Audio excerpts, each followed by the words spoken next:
Esta tarde nos acompaña el licenciado Jaime Lund, destacado analista y economista, quien compartirá con nosotros su visión y propuestas para el desarrollo de nuestro país. Para empezar, damos la palabra al presidente de la Federación de Empresarios Privados de Chuquisaca, licenciado Ernesto Potro. Gracias. Buenas tardes. Sean todos ustedes bienvenidos a la Federación de Empresarios Privados de Chuquisaca.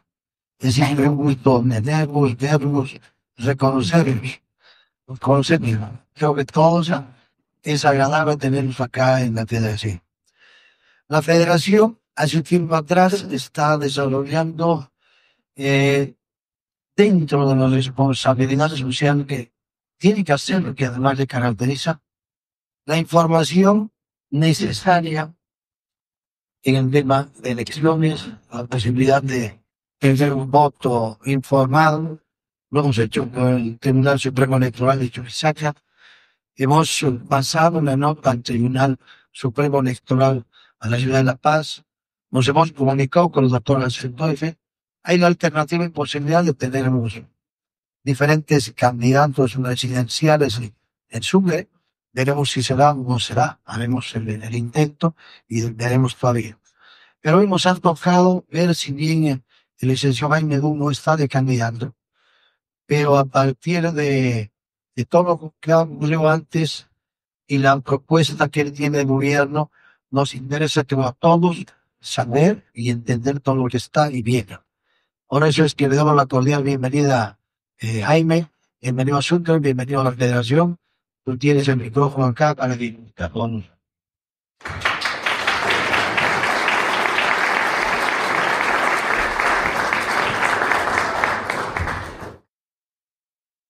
Muy buenas tardes, muchísimas gracias. Yo no uso micrófono porque creo que la voz tiene que ir directo a la gente sin intermediarios. Así que no voy a usar micrófono. Quiero agradecer esta tarde a Ernesto Pope Murillo. Muchas gracias por la invitación, presidente de la Federación de Empresarios. Y quiero agradecer también, por supuesto, al Comité Ejecutivo de Presidentes de Cámaras y Asociaciones y a la Federación de Empresarios, por supuesto. Muchísimas gracias. Para mí es un honor estar frente a creadores de riqueza, generadores de riqueza. Eso es lo que ustedes son y por eso ustedes se merecen el aplauso. Gracias.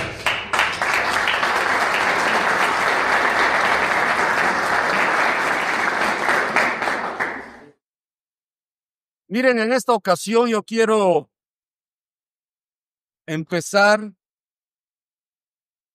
recordando las palabras de un historiador muy importante, Bernard Lewis, que decía que hay dos tipos de países en el mundo. Los países que se preguntan qué hemos hecho mal.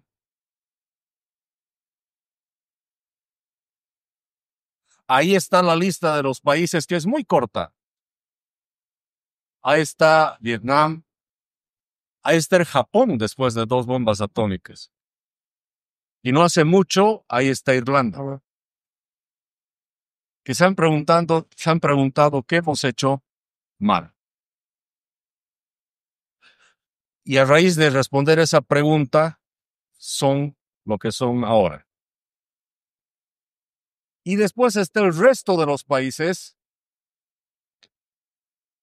que no se preguntan qué hemos hecho mal y más bien siempre se preguntan quién nos ha hecho esto. Creo que Bolivia encabeza esa lista. El país que se victimiza de todos los problemas. Que nunca hace la pregunta correcta. Siempre busca un culpable. Y lo vemos en todo, lamentablemente, empezando con el mismo gobierno. Hay crisis económica, el gobierno no se pregunta qué hemos hecho mal, se pregunta quién nos ha hecho esto. Y yo quiero que, al empezar esta charla, respondamos esa pregunta. ¿Qué hemos hecho mal? Y quiero empezar diciendo de que lo que hemos hecho mal, especialmente en los últimos 20 años, es creer que la riqueza se distribuye. No, la riqueza se genera y se crea. Y cuando tengamos los bolivianos claro eso, es cuando Bolivia va a empezar a progresar de verdad. No redistribuyendo riqueza, sino generando riqueza. El modelo económico, social, comunitario, productivo se basa básicamente en la generación no de riqueza, sino en la redistribución de riqueza. Diciendo de que va a haber ciertos sectores que al generar riqueza va a ser capturada, esos excedentes van a ser capturados y a través del Estado redistribuidor, esa riqueza se va a redistribuir a dos lugares. A las empresas estatales, básicamente generadoras de empleo la llaman, y el resto a través de bonos a los bolivianos para luchar contra la pobreza. Ese es el modelo económico. Y por supuesto, cuando los excedentes que hay que redistribuir se acaban, como ha sucedido con el tema del gas, ya no hay que redistribuir y por eso terminamos en la crisis que estamos. Y esa ha sido la idea, creo, en los últimos 200 años en el país. Por eso en algún momento esos excedentes que vinieron en su momento, que de la plata, del estaño, de la goma, se pasó a los hidrocarburos y ahora se busca al litio. Porque estamos en ese círculo vicioso de creer, que la riqueza siempre se tiene que redistribuir. Y nunca se habla de que la riqueza se tiene que generar. Porque un país, les vuelvo a decir, que genera riqueza es un país que realmente crece y se desarrolla. Nunca podemos pensar que un país va a progresar quitándole algo a alguien para dárselo a otro. Ese es el concepto de la redistribución de riqueza. La saco de aquí para dar a este lado y viceversa. Nunca un país va a progresar así. Entonces, ¿qué hemos hecho mal? Nos tenemos que preguntar. Y es justamente eso. Creer que la redistribución de riqueza nos va a sacar de la pobreza y su desarrollo. Y por eso es bien importante que digamos algunas verdades. Y nosotros los liberales, ¿cómo vemos esas verdades? Primero, decimos que Bolivia no es un país pobre. Bolivia ha sido empobrecida. Ha sido empobrecida por un Estado que castiga al que trabaja, asfixia al que produce, persigue al que emprende y premia al que bloquea, al que avasalla, al que miente, al que roba. El modelo económico, social, comunitario, productivo se ha resumido y se resume en eso. Asfixia, persecución, castigo al que quiere emprender. El modelo económico, social, comunitario, productivo también se resume básicamente en creer que el crecimiento va a ser solamente gasto público y consumo. Para los que saben de economía, saben que el Producto Interno Bruto es una fórmula que dice que el crecimiento de un país es el consumo más la inversión, más el gasto público, más las exportaciones, que tienen que ser mayor a las importaciones. Esa es la fórmula del crecimiento, aquí y en cualquier parte. Sin embargo, el modelo económico social el comunitario productivo, al poner énfasis en lo que llama la demanda interna, de esta fórmula con variables, consumo, inversión, gasto público y exportaciones, se concentra en dos de estas variables. Básicamente en consumo y gasto público. Consumo y gasto público. No está la inversión como algo importante, la inversión privada. Y por el otro lado, no están realmente las exportaciones. Ustedes son empresarios privados. Lamento decirles que con este modelo ustedes no son parte de las cosas. Por eso nunca los han tomado en cuenta. Y esa es la verdad. Esa es la pura y simple verdad. Y al no tomar en cuenta a la inversión privada, que quede claro, no estamos hablando solamente de grandes empresarios. Es cualquier forma de inversión privada. Desde la señora o el señor que está vendiendo en una tiendita en la esquina, dulces, caramelos, jugos. Esa es inversión privada también. Y es inversión privada que se tiene que respetar. La inversión privada tiene que respetarse. Primero, porque es una inversión realizada por un ciudadano que está dispuesto a arriesgar su propio capital.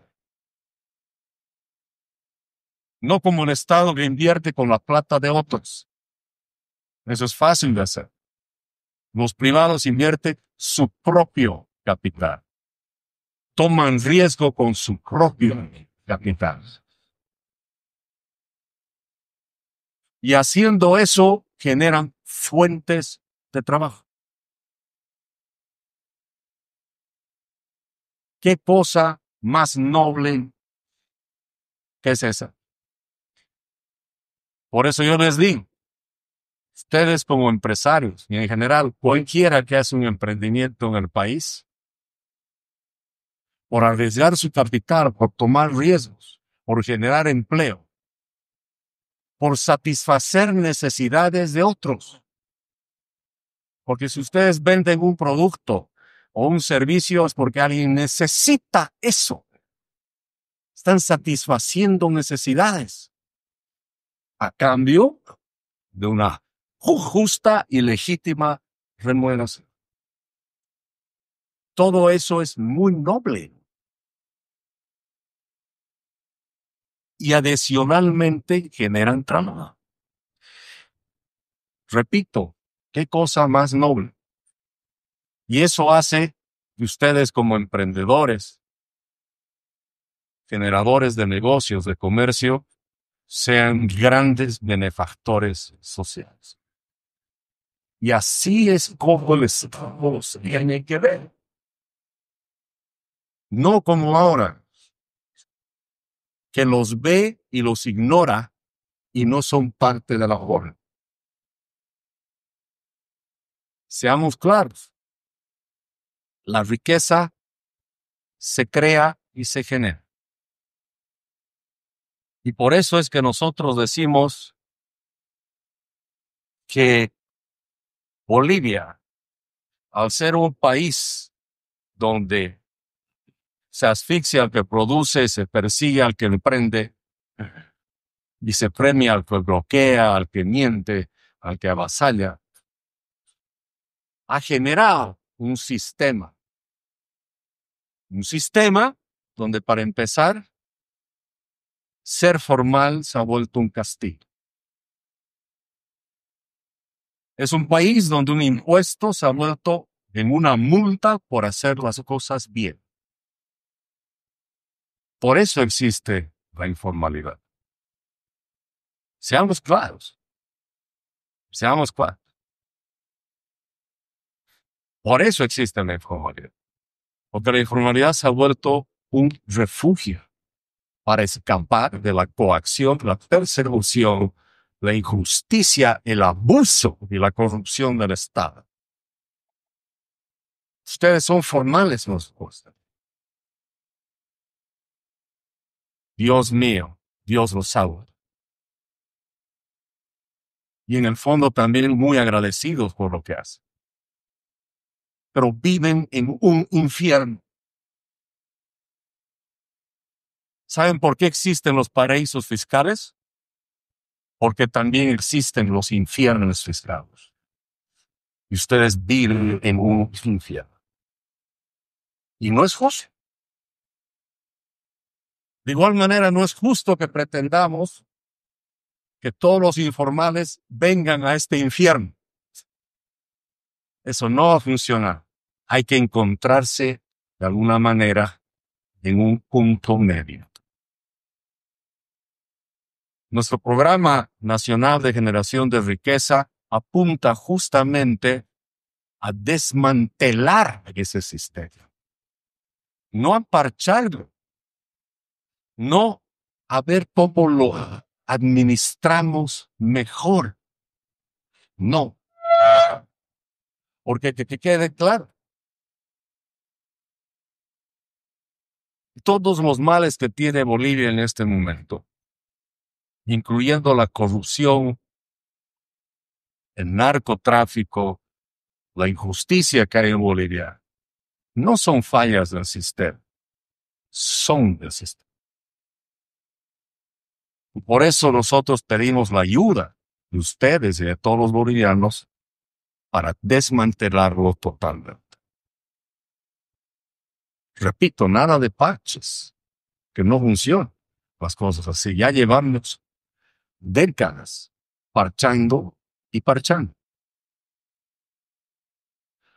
Y por supuesto, para que pueda funcionar un nuevo sistema, para que pueda funcionar la economía, para que pueda funcionar ese propósito de generación de riqueza, nosotros insistimos, lo decimos y lo repetimos donde vamos. En realidad, la primera acción del nuevo gobierno, el primer decreto, la primera ley, lo que quieran llamarlo, no es una medida económica, es una medida de corte jurídico. Porque donde no hay justicia, no hay igualdad ante la ley. Donde no hay justicia y no hay igualdad ante la ley, no hay seguridad jurídica. Y donde no hay seguridad jurídica, no hay inversión. Y donde no hay inversión, no hay empresarios, no hay actividad económica, no hay propiedad privada. Y donde no hay propiedad privada, no hay libertad. Por eso la primera medida, de manera contundente, el primer acto de un gobierno, hemos dicho que debe ser establecer el Estado de Derecho. Sin ley, sin justicia, sin seguridad jurídica, no hay contratos. No hay contrato que valga. Y sin contratos no hay inversión. Y sin inversión no hay empleo. No hay ahorro, no hay crecimiento. Tratar de resolver el problema económico sin justicia es algo imposible. Y ningún candidato habla sobre eso. Ningún candidato se anima a decir que en realidad, hasta que no haya justicia en el país, no hay medida que valga. Por eso, nosotros decimos y lo insistimos y he tenido la oportunidad de hablar con los principales candidatos. Les hemos hecho la entrega de este Programa Nacional de Generación de Riqueza. Y a algunos de ellos he tenido la oportunidad de decirle que la primera medida tiene que ser de corte jurídico. La primera medida significa que de entrada, yo lo había puesto de la siguiente manera. Mientras se lee el discurso presidencial, para dar una señal que la justicia ha vuelto, hay que hacer que la justicia ya sea independiente desde ese momento. ¿Y cómo demostramos en bolivianos que la justicia está funcionando de nuevo? Lo digo muy fácil. Todas esas órdenes de arresto y aprehensión que están cómodamente archivados en este momento en algún gabinete, en algún lado, tienen que ponerse en movimiento y deben ejecutarse. En esa primera hora del gobierno, ya se debería estar arrestando a todos los violadores, narcotraficantes, maleantes, incluyendo pedófilos. Y ahí los bolivianos vamos a saber que la justicia está volviendo a este país. Así es como se va a mandar un mensaje que la justicia vuelve. Y eso va a ser, por supuesto, que ustedes empresarios y cualquier emprendedor en Bolivia diga, ahora vale la pena empezar a invertir de nuevo. Y aquel que estaba pensando no invertir, esperar que haya cambio, pues ahí se va a dar cuenta que el cambio está viniendo. Y aquel que estaba pensando irse al Paraguay, capaz diga, esperaré un poquito más a ver qué pasa. Eso es lo que necesitamos los bolivianos de entrada. Que se guíen nuestras expectativas hacia una luz y esperanza de cambio. Nosotros también en nuestro programa inmediatamente decimos que debe haber libertad económica plena. No como un discurso, sino como una realidad. Y primero que quede claro en ese sentido, que el primer deber de un gobierno no es dar, es no estorbar, no molestar, dejar hacer, dejar trabajar. No se trata de pedir que el gobierno haga. Mientras haga, menos, mejor. Mientras nos deje hacer a nosotros, los que sabemos realmente cómo solucionar los problemas. Primer tema que hay que frenar en seco en esa línea, que sea el fin del Estado empresarial. El Estado boliviano o cualquier Estado en el mundo no está para ser empresa. Eso es labor de ustedes, de todos los emprendedores del sector privado. No solo porque no tiene sentido, porque no es el rol del Estado, sino porque al mismo tiempo es inmoral e injusto. ¿Por qué? Porque ustedes pagan impuestos para que el gobierno con su plata les haga competencia. No tiene sentido.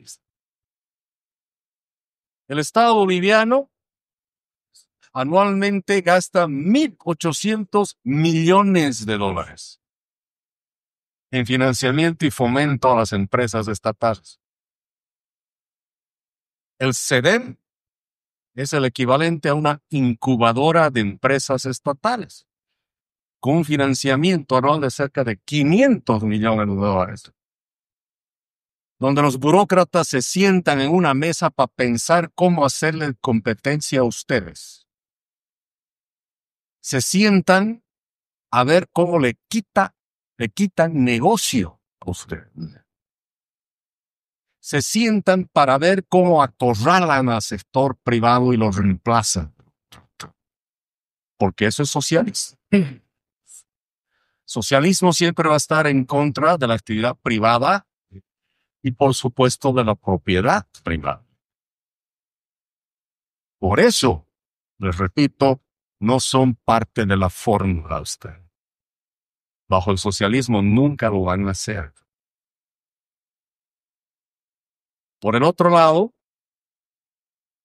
de los 1.800 millones, 500 al SEDEN y 1.300 se va a financiar empresas estatales existentes. con créditos de hasta el 0.5% a 10, 15, 20 años. ¿Cómo pueden ustedes competir contra una competencia estatal que tiene ese tipo de ventajas? Es imposible. Las empresas estatales y el Estado socialista son una maquinaria de destrucción del sector privado. Y nosotros en nuestro programa nacional de generación de riqueza paramos eso el día 1. Al cortar el financiamiento de 1.300 millones desde el día 1, veremos. Está bien, me gusta eso. Así queremos reventar esas empresas. Si a mí me dice el Jaime Dunn quiere privatizar las empresas del Estado, no, simplemente les quiero quitar financiamiento y ver en 30 días cuáles quedan vivas. Si nos han dicho que son todas rentables, ¿por qué se les dan 1.300 millones de dólares a la vez? Y el resultado va a ser no que Jaime Dunn las privatizó, simplemente no funcionaron.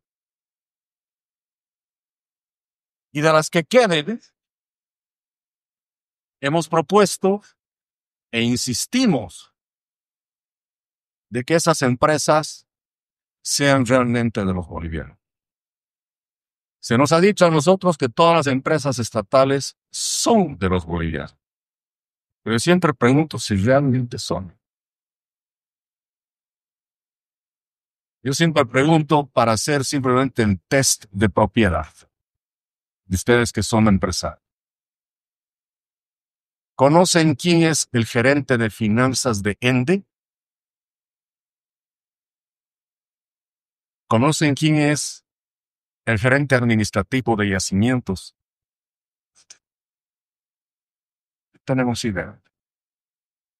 Pero ustedes de sus empresas sí conocen quién es el gerente administrativo o el gerente de finanzas. ¿Por qué? Porque son dueños de verdad.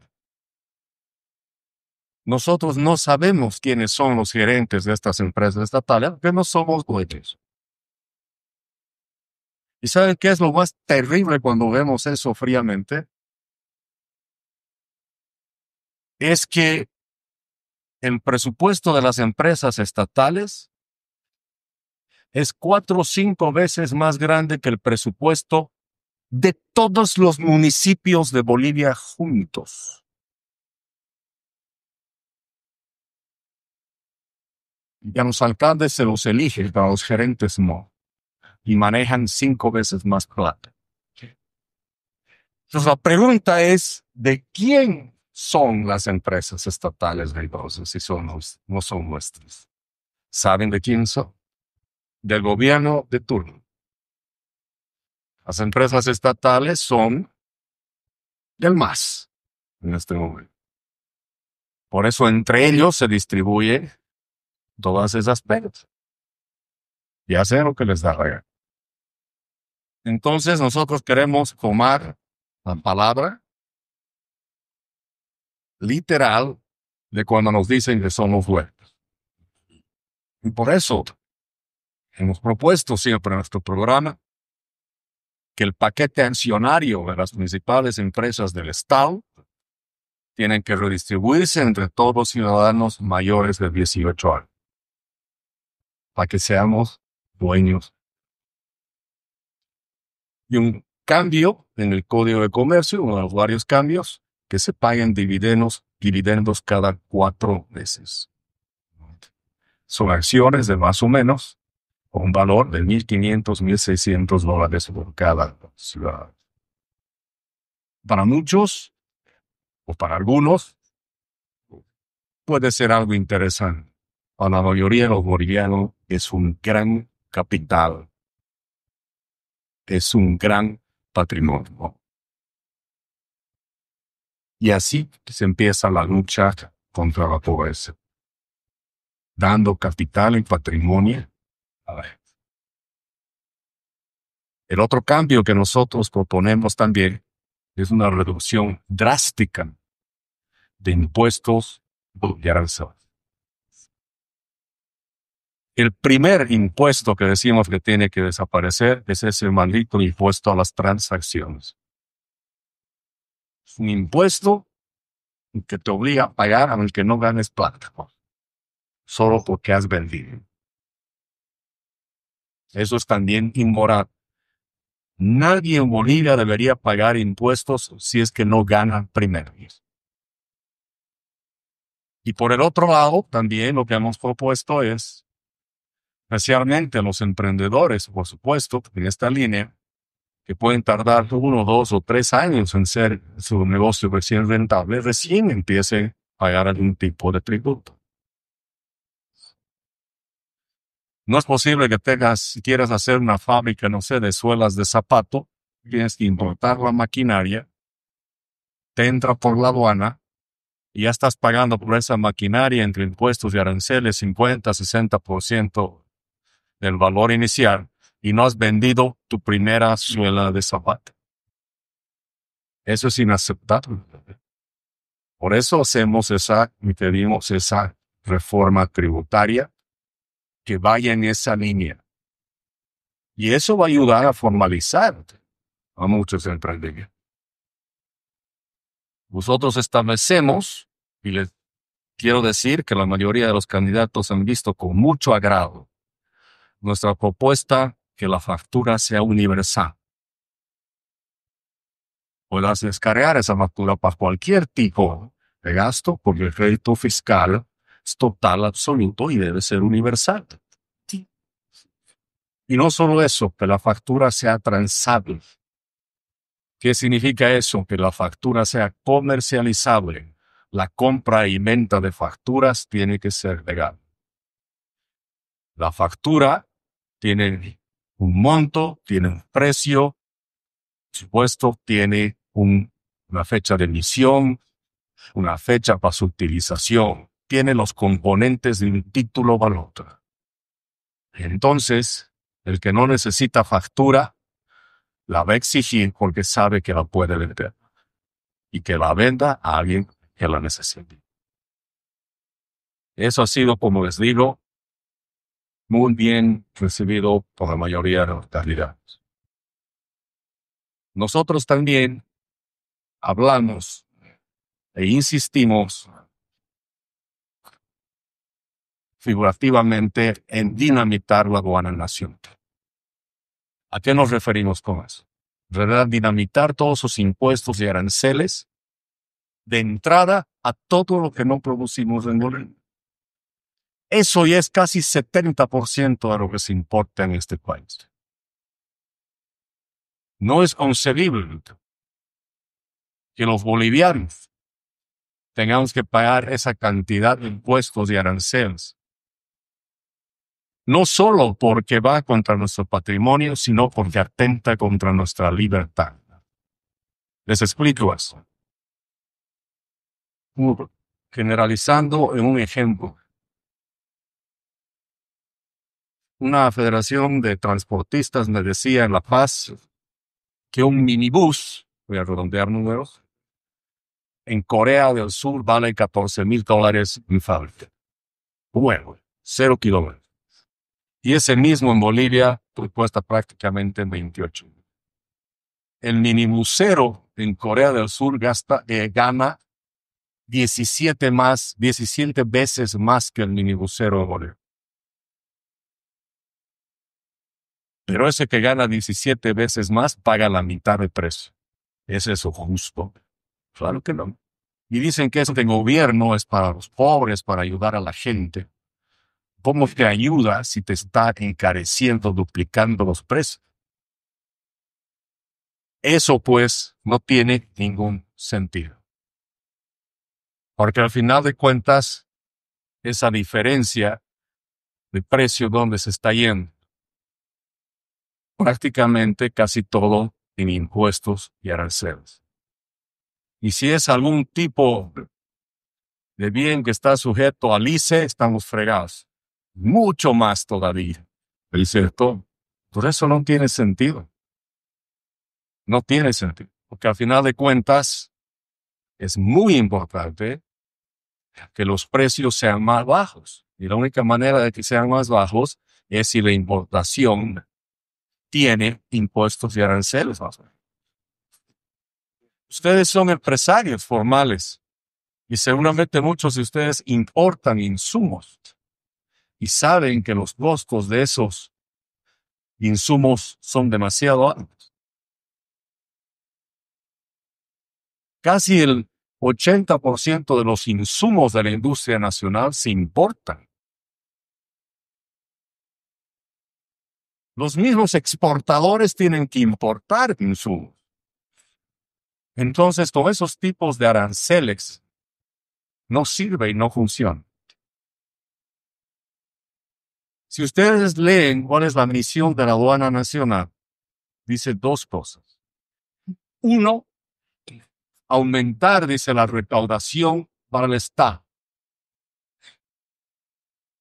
Yo los invito a que se fijen las estadísticas de recaudación de la aduana de los últimos 7 años. Con excepción de un año, la recaudación es alrededor de 2,000 millones de dólares. Todos los años. Es decir, la economía crece, comercio internacional crece y la recaudación es casi la misma. ¿Qué les dice eso? Que no es un ente bueno siquiera recaudando. ¿O dónde se está yendo la plata? Y además no debería ser un ente recaudador, como se dice, porque esa es plata de los bolivianos la que están capturando. Los bolivianos, les digo con toda claridad, los ciudadanos, creo que sabríamos mejor qué hacer con los 2,000 millones que el gobierno. ¿Qué hace el gobierno con los impuestos? Sí, hace algunas obras, está bien.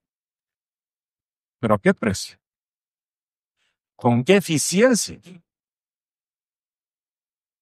Más de 1,000 millones de dólares invertidos en el litio para exportar apenas 138 millones de dólares de carbonato. Si cualquiera de ustedes hubiera estado a cargo como privados de ese negocio, les apuesto que ni hubieran intentado empezar ese negocio con ese tipo de proyección. El Estado sí lo puede hacer. Imagínense si esos 1,000 millones de dólares que se han ido a litio hubieran ido a otra cosa. ¿A qué podría haber ido? Bueno, yo les digo cómo debería haber sido. Hubiera sido mejor que esos 1,000 millones de impuestos se queden en el bolsillo de cada uno de ustedes y les apuesto que ustedes hubieran tomado mejores decisiones con la cuota parte que les hubiera correspondido. El Estado nunca va a ser alguien que va a tomar mejores decisiones de lo que ustedes deben tomar.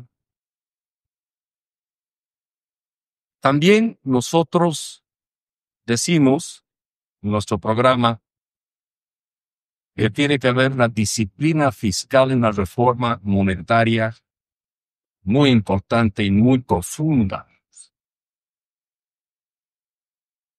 ¿Han escuchado que la inflación es un impuesto? Bueno, la verdad que es.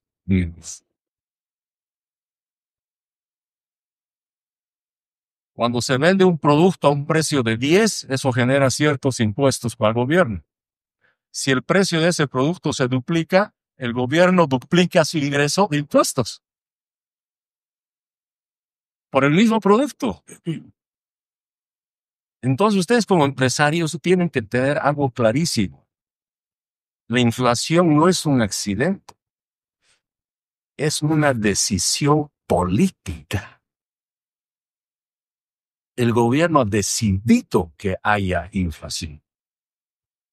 Es el impuesto más injusto porque roba sin pedir permiso y es un impuesto que se impone sobre la sociedad sin que ni siquiera el Parlamento lo haya aprobado. Eso es la inflación. Y la inflación también, ¿por qué les digo que es una decisión política? Porque solo un político puede decidir gastar más de lo que se tiene, que es uno de los temas que lleva la inflación. Un economista de verdad nunca gasta más de lo que se tiene. Bueno, dicen que Lucho es economista, pero tengo mis dudas. Es más político que economista, claramente. Entiendan eso. El gastar más de lo que se tiene no es una decisión económica, es una decisión política. Porque eso va a derivar en inflación tarde o temprano. Y por eso nosotros, nuestro Programa Nacional de Generación de Riqueza, instruimos a que el Ejecutivo promocione la prohibición constitucional de tener déficits estructurales. Y debe ser penalizado por ley aquel burócrata, funcionario del Estado, que genera déficit, induce al déficit fiscal, tiene que tener cárcel. Porque esa decisión afecta a todos los bolivianos, reduciendo su poder adquisitivo y incrementando los precios. Y eso no puede ser permitido. Es una forma de robarle a la gente. También nosotros decimos que el Banco Central tiene que ser reformado totalmente. En la primera hora de gobierno, el gobierno tiene que intervenir al Banco Central. Tiene que ser intervenido para que nuevas autoridades pongan en efecto algo que es importante: independencia total y absoluta del Banco Central. Mientras no exista eso, siempre vamos a vivir con el Jesús en la boca. Porque la decisión política de gastar más de lo que tiene termina haciendo que el Banco Central sea el que cubra la diferencia. Y eso nos lleva a la inflación. Nosotros también, en nuestro programa, hacemos un énfasis muy grande, pero de verdad, y que tiene que haber un respeto total y absoluto a la propiedad privada. Se acaban los avasallamientos y los bloqueos en Bolivia. Nuestro programa dice: si alguien bloquea y causa pérdida a alguien, con su propio patrimonio le tiene que reponer. La propiedad privada es sagrada para los liberales. Y también nosotros decimos que debe haber de inmediato no solo la titularización masiva de muchas tierras, sino el registro de toda propiedad que todavía no ha sido registrada. Y empezamos de una manera muy contundente, pero muy contundente, con el tema del entregar propiedad privada a toda esa tierra que desde el 52 se reparte, especialmente a las familias campesinas y ciertas comunidades, pero no se les permite que esa tierra sea embargable o transferible. Ese es un atentado contra la propiedad privada. Fíjense, hay un test que podemos hacer de propiedad privada. Y aquí le pregunto al señor que está filmando: ¿ese es su celular? No, es el mío. Gracias por respetar mi propiedad privada. ¿Tú tienes allá tu celular? ¿Es tuyo? Sí. Bien. Vamos a ver si es tuyo. Claramente lo posees, primer tema. Lo tienes que poseer. 2, lo puedes usar como tú quieras. ¿Usas como quieres? Sí. Sí. 3, lo puedes regalar, vender, transferir cuando te dé la gana. Sí. Es tuyo. Algo es tuyo cuando lo puedes poseer, lo puedes usar libremente y lo puedes transferir. A los campesinos se les dice que se les ha dotado de tierras, que son dueños de esa tierra, pero como no la pueden transferir, les han vendido. No son dueños de tierra. Por eso es muy importante dar esa propiedad de verdad. Y como no pueden transferir la tierra, pues indirectamente no la pueden hipotecar, no la pueden hacer embargar. No es embargable, perdón. Entonces significa que no pueden acceder a créditos. Entonces la familia campesina puede estar sentada hoy en día, especialmente en esas áreas que ya están cerca de las ciudades. Esa tierra puede estar valiendo una fortuna. Pero como no la pueden transferir, no tiene precio. No sirve. Y eso ha hecho que muchas familias campesinas, miles de familias campesinas, estén sumidas en la pobreza absoluta. En pleno siglo XXI están arando con bueyes, cuando podrían hipotecar esa tierra y comprarse un tractor. Y no solo eso, hay familias campesinas cuyos hijos ya no quieren ser campesinos y se han ido a las ciudades. Y no pueden vender esa tierra porque es intransferible, entonces la abandonan. Eso no puede ser. Por eso hay que registrar todas las propiedades de Bolivia, incluyendo esas tierras, y en los mercados, en los puestos, todo eso tiene que estar registrado con su dueño. Así es como empezamos lo que llamamos nosotros nuestro programa, el capitalismo popular. Capitalismo desde abajo, desde la gente. Todos son pequeños capitalistas. Todos son capitalistas liberales y no lo saben. Y es momento que eso se haga realidad. Nosotros también decimos de que la salud y la educación tienen que ser con libertad. ¿Qué significa eso? Me voy a concentrar en el tema especialmente de educación. Bolivia gasta respecto al presupuesto más o menos entre 8 y 10% de su presupuesto de cada año en educación. Eso es uno de los porcentajes más altos de Latinoamérica y el Caribe. Es prácticamente doble que el promedio. Pero hemos visto el tipo de educación que tenemos. Porcentualmente, presupuestariamente gastamos el doble del promedio, pero tenemos uno de los peores sistemas de educación capaz del mundo. Se ha prohibido los exámenes internacionales para que no los midan. Pero se han hecho algunas mediciones. Se ha establecido que solo el 3% de los que se gradúan de un colegio saben matemáticas realmente. Se ha establecido que el 17% que se gradúa, entiende lo que lee. Y en el colegio privado, a lo mejor no es mucho, es 29%. Es decir, hay una crisis total de la educación en Bolivia. Más allá del hecho que está totalmente ideologizada la educación.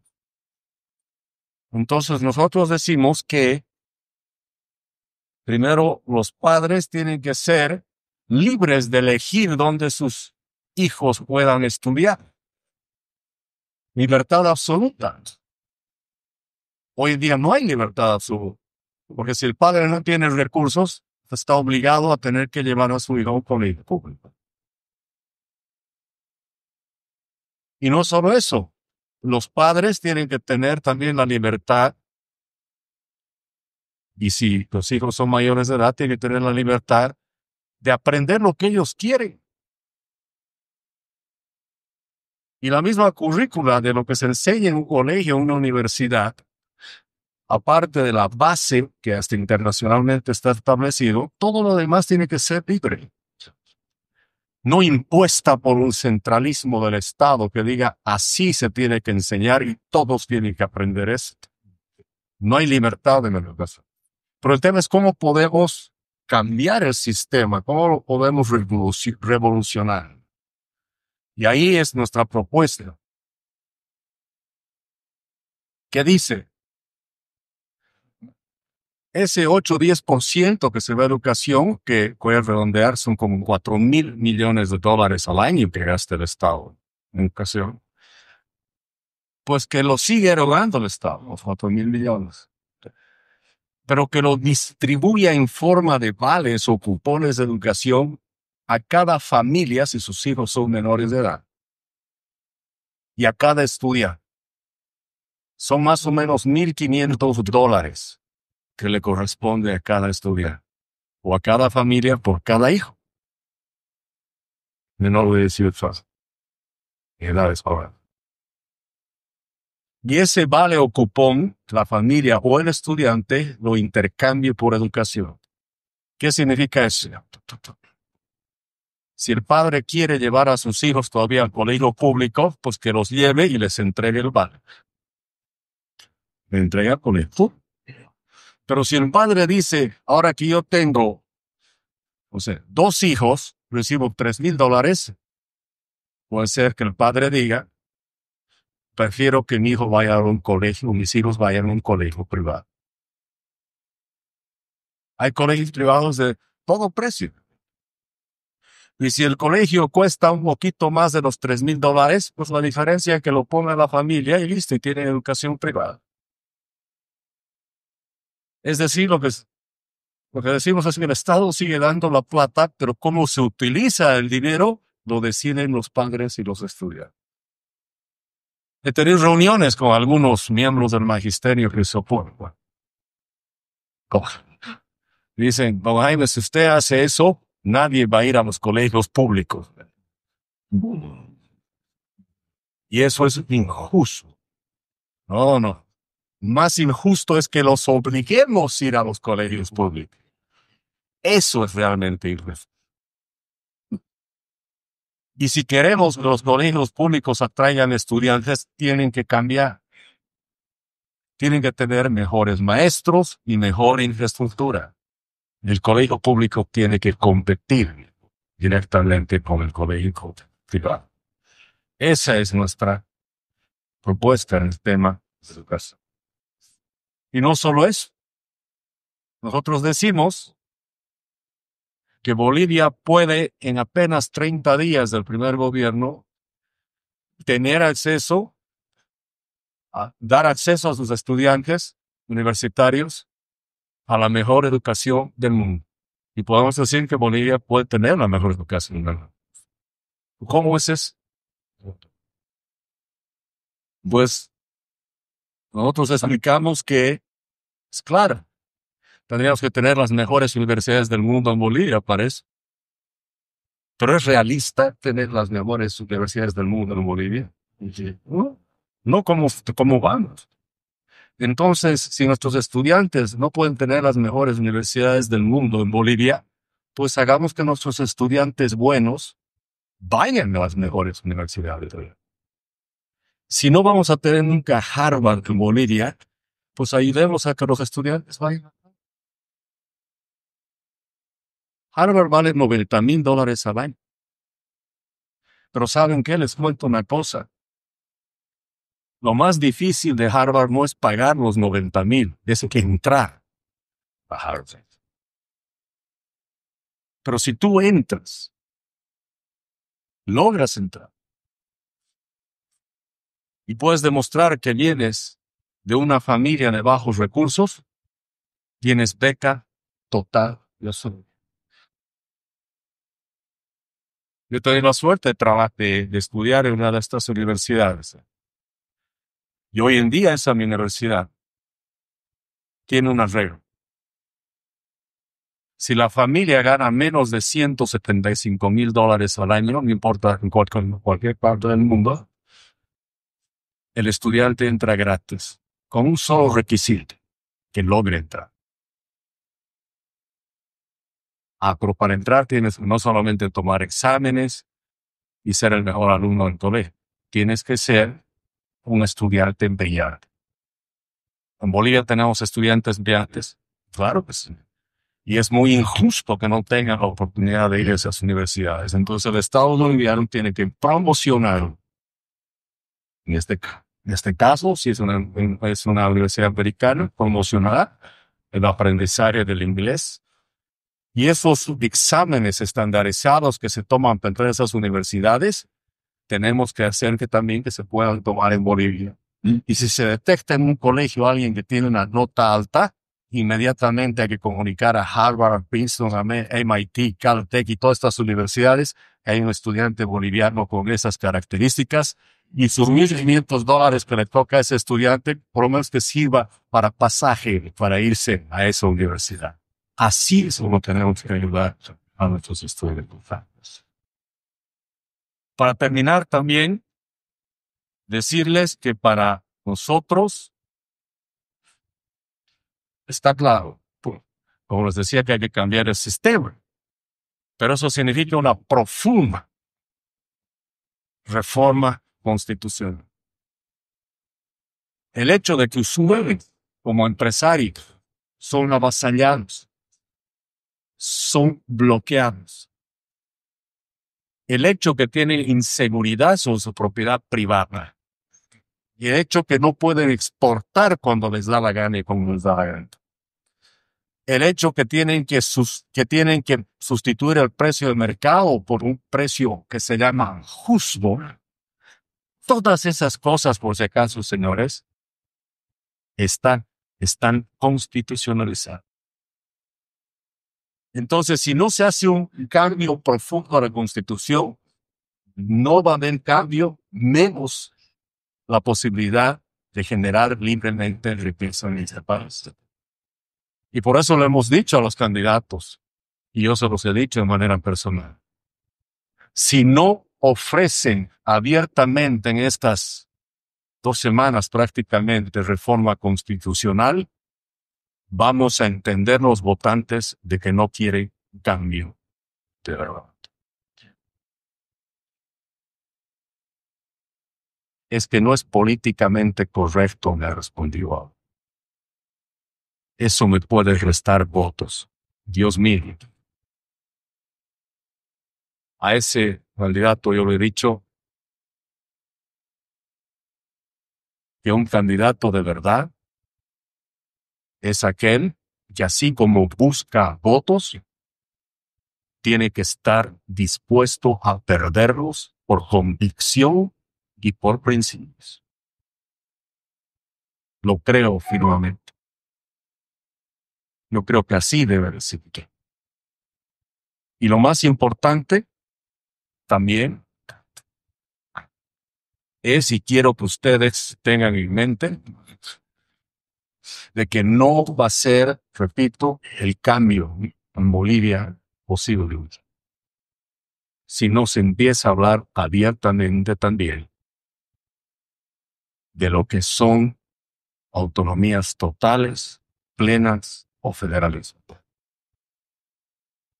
Hay que discutirlo entre todos los bolivianos. Tenemos que llegar a un acuerdo. O sea, todos los bolivianos estamos de acuerdo que el sistema hoy en día no funciona. En eso sí estamos de acuerdo. Estamos de acuerdo, creo todos, de que el centralismo no va más. Entonces estamos obligados a tener que trabajar sobre un sistema alternativo.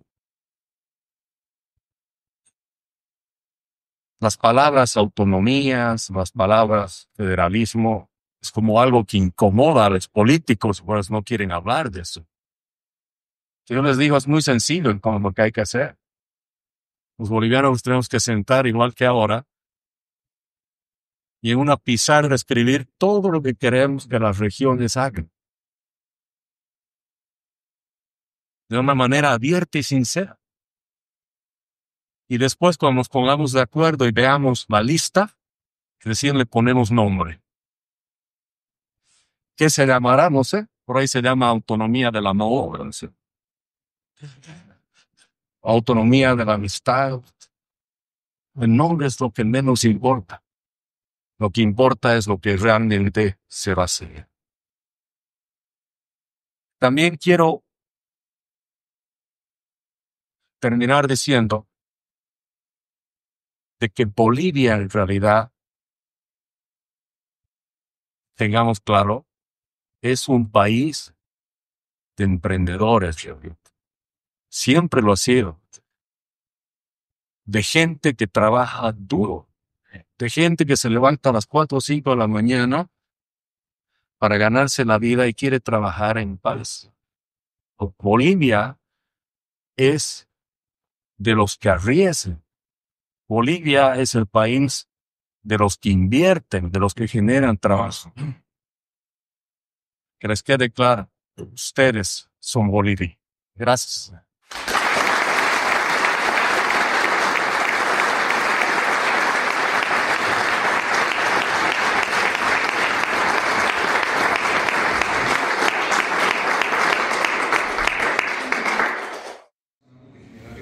Mi pregunta es la siguiente. ¿Considera usted que las cooperativas mineras generan riqueza real o simplemente extraen rentas del Estado junto con la extracción de riqueza? Mi pregunta es la siguiente. ¿Considera usted que las cooperativas mineras generan riqueza real o simplemente extraen rentas del Estado junto con la degradación del medio ambiente?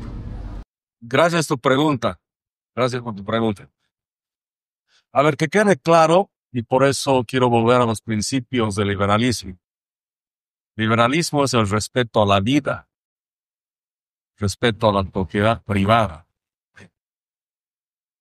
con justicia y con igualdad ante la ley. El que está explotando recursos naturales, contaminando ríos o medio ambiente, primero no es liberal, menos es capitalista. Es un criminal, tiene que estar en la casa. Eso es lo que te puedo responder en este acto. Jaime, no sé si te acuerdas de mí, de Carlos Villa. Hola, Carlos. Después de verte, bueno, felicitarte primero por todo lo que has hecho. Y como que más un mensaje de negar por todo lo que te he dicho. ¿No?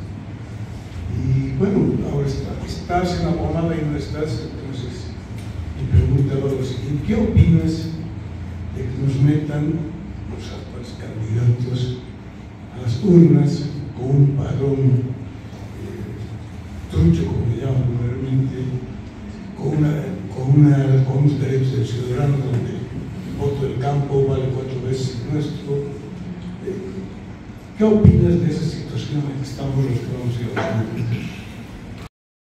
Gracias, Carlos, y gusto de verte de nuevo.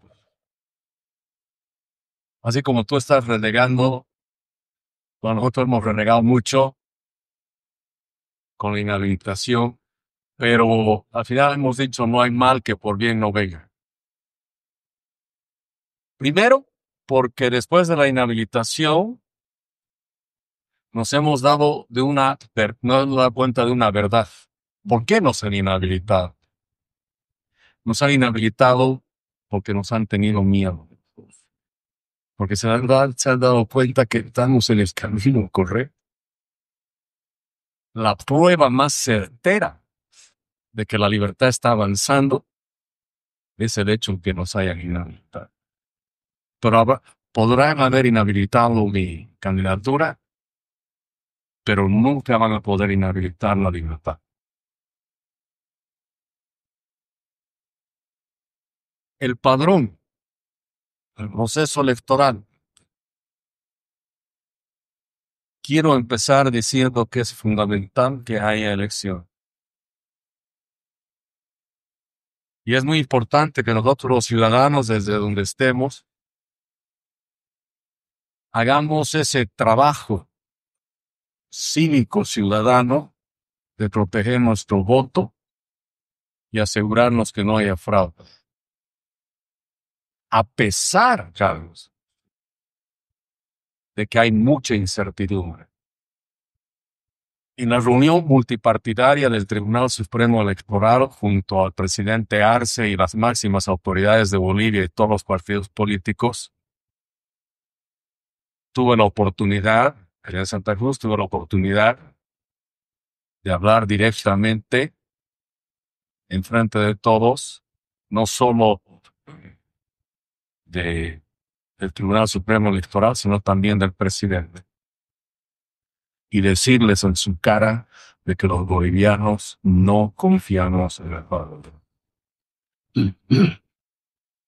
No solo eso, les dije varias cosas también. Y otra de las cosas que reclamé es que nos tienen que garantizar que hay elecciones, a pesar de eso. Y miren, simplemente para que vean lo endeble que es todo esto. Primero tenemos un Tribunal Supremo Electoral que ya no entendemos cómo funciona. Mi segunda inhabilitación se da porque dicen que mi certificado de solvencia fiscal, que dice que no tengo deudas con el Estado, tenía fecha de 7 de julio. Y que las solvencias fiscales ya habían precluido el 25 de julio, junto a las solvencias fiscales de todos los candidatos. Eso estaba fuera de fecha. Sin embargo, ustedes saben que más de 2,000 candidaturas recién se están inscribiendo ahora mismo. Es más, han autorizado que hasta 3 días antes de las elecciones se sigan inscribiendo candidatos. Y yo les pregunto, ¿qué fecha tienen o van a tener esas solvencias fiscales? Por supuesto, después del 25. Sin embargo, solo la mía ha sido observada. También les comento que aparte de Nueva Generación Patriótica, todos los partidos políticos han incumplido las normas. Ninguno está enfermo.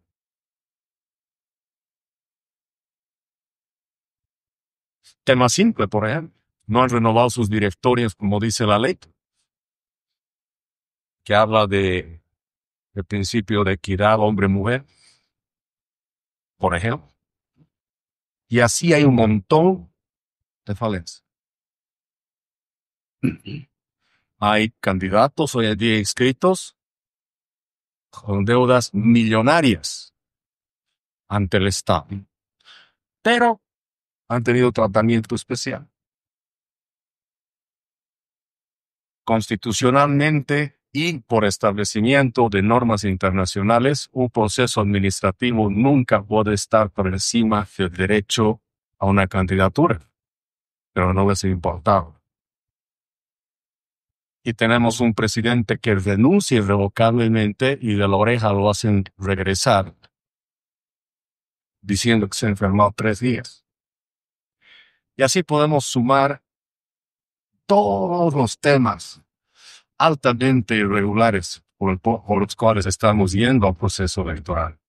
Pero ojo, quiero aclarar, no estoy diciendo con eso de que no haya elecciones, por supuesto, pero tiene que haber. A pesar de todo eso, tiene que haber elecciones. A pesar de todo eso, tenemos que votar. Y aunque tenemos todo el sistema en contra, no nos queda otra. Y tenemos que hacer todos los esfuerzos humanos posibles para hacer y garantizar que nuestro voto cuente. Sí, a toda voz. Don Jaime, muy buenas noches. Yo tenía algunas preguntas, pero son irrelevantes porque me gustó todo lo que dijo. Pues, me gustó todo. Lo que yo quería decirle era que siga usted con esa valentía. Hace décadas que no tenemos nadie que traiga ideas frescas, nuevas, que traiga esperanza, realmente esperanza de que puede haber algo nuevo. Como usted decía hace rato, los políticos no se están arriesgando, se van por lo seguro y va a ser realmente un gobierno de transición.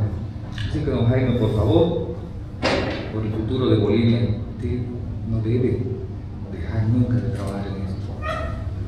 Va a ser difícil implementar todo lo que usted está diciendo, pero justamente ahí está el valor de soñar. Se va a necesitar garra, se va a necesitar fuerza, se va a necesitar vigor, pero ese es el trabajo justamente que le toca a una generación de políticos nueva, que no se ha metido en los últimos 20 años. Dios le bendiga. Gracias, muchas gracias.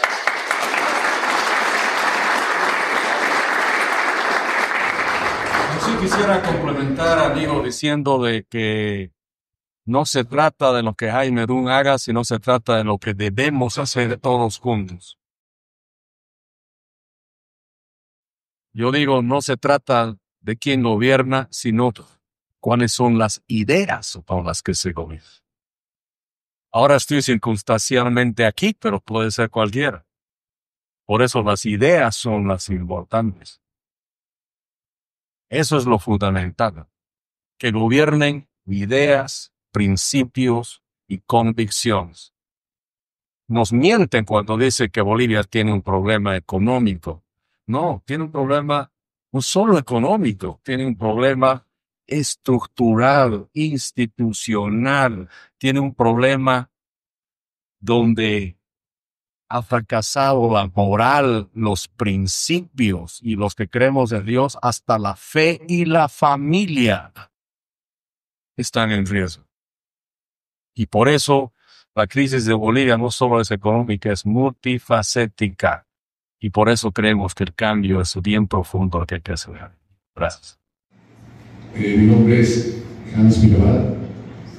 Bienvenido, Jaime Sucre. Gracias. Hay un tema muy importante que nos compete a todo el mundo, el cambio climático, el medio ambiente. Mi pregunta es muy concreta. Dentro de todo el proceso de transición energética, ¿cuál sería el rol de la empresa privada en una inversión?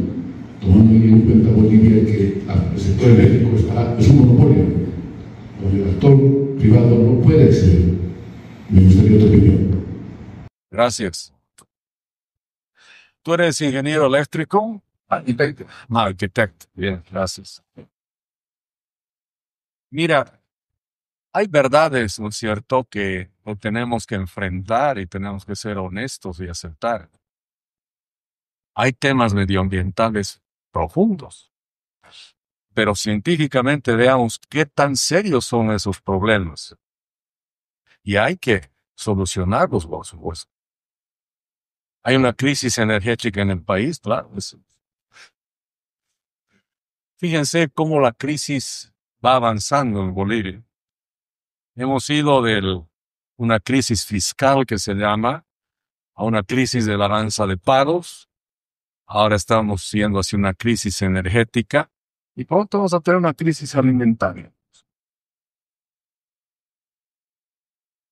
O sea, es como una falla multiorgánica que vamos a tener en Bolivia si no se hace un cambio rápidamente, ¿no es cierto? Y el tema energético tiene que resolverse principalmente generando los incentivos al mismo sector privado que sabe de energía a darle una solución. Solo para poner un ejemplo. ¿Por qué a estas alturas no tenemos como otros países energía eólica masiva? O fotovoltaica o energías alternativas. Muy sencillo. Porque el alto y profundo subsidio que tenemos a la energía fósil hace que cualquiera de estas energías no sea competitiva. ¿Para qué voy a gastar en paneles solares si comprar energía subsidiada es más barata? Ese es uno de los aspectos nocivos de los subsidios. Que al subsidiar algo, hace que cualquier otra alternativa, que es no solo más saludable y más amigable con el medio ambiente, se vuelva poco atractiva. Esa es la herencia que tenemos con los subsidios en el país. Y hay que dejar, querido amigo, a los expertos que vengan y digan cómo hay que hacer eso. Entonces yo te digo, el gobierno no tiene que dar, tiene que dejar de estorbar. Y todo lo que es la industria energética en Bolivia debe ser una de las más estorbadas que hay. Ese es el problema. Gracias. Jairo, buenas noches. Mi nombre es Arturo Flores Arias, empresario, socio fundador de Sonora Cirelli, fabricante de chocolate para ti. No voy a hacer una pregunta. Voy a tomarme brevísimos minutos para obsequiar un libro. Ha escrito algunos, este se llama Sucre, Luces y Sombras. Y lo he traído expresamente porque coincide con el objetivo con el que has iniciado tu interesante exposición, generar riqueza. Y para generar riqueza hay que aprovechar las fortalezas ayudadas. Este libro es una síntesis de las fortalezas que tiene su vida. Se llama Sucre, Luces y Sombras porque también habla de partes negativas. No pretendo que lo leas todo, pero la presentación es una síntesis de lo que busca el libro. El objetivo de aprovechar una inversión ya hecha. No necesita inversión económica, lo que necesita es capacidad de gestión. Y eso está a cargo de los chuquisaqueños. Es nuestra responsabilidad, pero ciertamente requiere el apoyo de personas como tú, que tienen una visión tan clara de la importancia de generar riqueza en beneficio de todos los movimientos. Gracias, Gastón.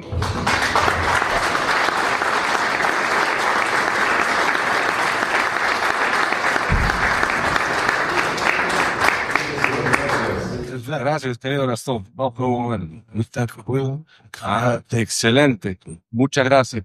Yo le iba a decir a Gastón, te acepto el regalo, pero siempre y cuando me lo dediques. Gracias. Gracias. Gracias.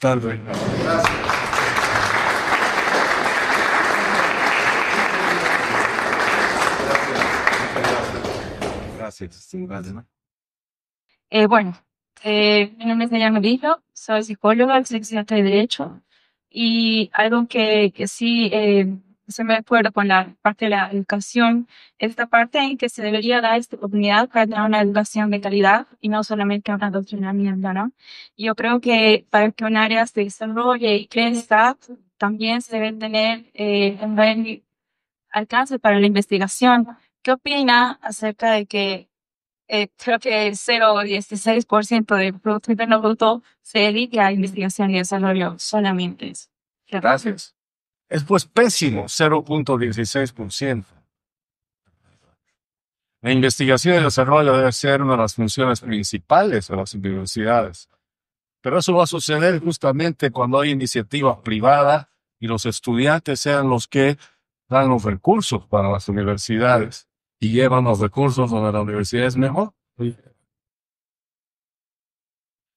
Miren, yo hace unos años estuve en los Estados Unidos visitando con mi familia algunas universidades, y la Universidad de Columbia, si no me equivoco, nos decía que ellos tienen para investigación y desarrollo $1,000 millones al año. La universidad.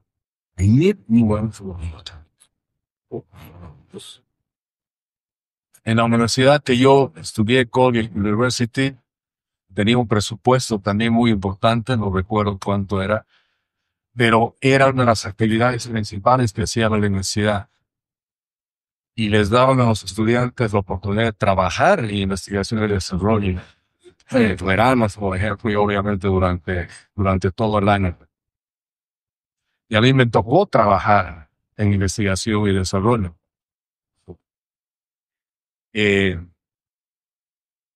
Había una empresa privada, farmacéutica, creo que era farmacéutica, que justamente le pidió a la universidad sin saber cuál era la configuración molecular de algo que se llama el 1,2-mipóxido propanoxeno. Y yo trabajé en determinar eso, junto a otros estudiantes y profesores. Y lo hicimos y le entregamos la estructura molecular a esa farmacéutica. ¿Qué hicieron con eso? No tenemos ni idea. Pero la universidad, haciendo esa investigación y desarrollo, dando servicio al sector privado, recibe fondos. Y esos fondos no solo que han ido a pagar a los estudiantes que hemos trabajado en eso, sino han ido a un fondo de investigación y desarrollo más grande de la propia universidad. He tomado conocimiento ahora, reunido con con empresarios mineros en Potosí, que las universidades en Potosí, ninguna hace investigación de desarrollo en minería, pues. Eso no tiene ningún sentido. Es imposible avanzar en la calidad de educación si no hay investigación y desarrollo. Pero otra vez, la investigación y desarrollo se tiene que estimular principalmente desde el sector privado. No dejar de ser el Estado el que disponga eso. Porque el Estado no sabe por dónde tiene que ir. Ustedes, los empresarios, saben. Seguramente ustedes tienen problemas tecnológicos o soluciones que necesitan dentro de sus empresas y no saben dónde ir.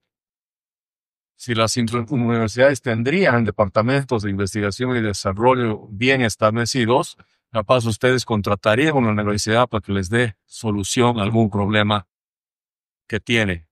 Pero en el fondo, la investigación y desarrollo va a suceder siempre y cuando el sector privado tenga una actividad o un involucramiento directo en el PEF, porque son los que mejor saben hacerlo. Bueno, agradecemos a Jaime Dom por su valiosa exposición. A todos ustedes también por su presencia esta noche aquí en la Federación de Empresarios Privados de Chuquisaca y la conferencia ha concluido.